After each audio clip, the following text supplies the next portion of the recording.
sekarang Mama tengah beli buah naga. Sekarang kita dah sampai dah dekat Kuala Pilah. Hi guys, so sekarang after 1 hour and 25 minutes driving, so kita dah sampai kat Kuala Pilah. Ya, wait a minute.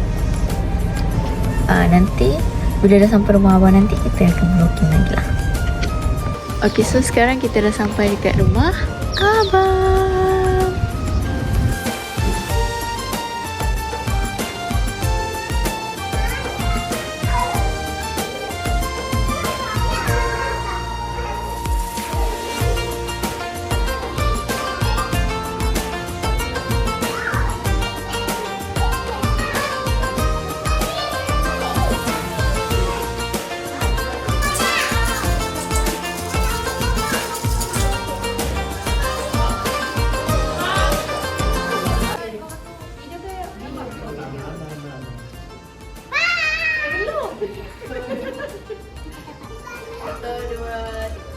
Kami daripada Linazmi Family ingin mengucapkan Selamat Hari Raya Aidilfitri.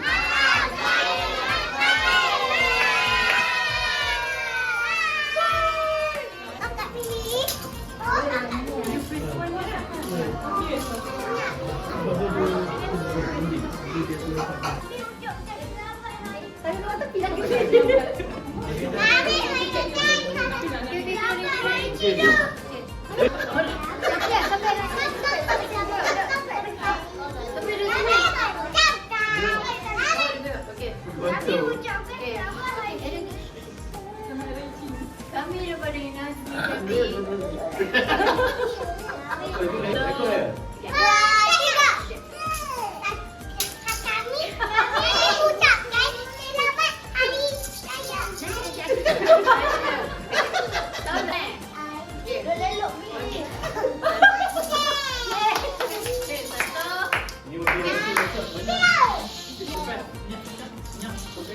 Okay, 1, 2, 3.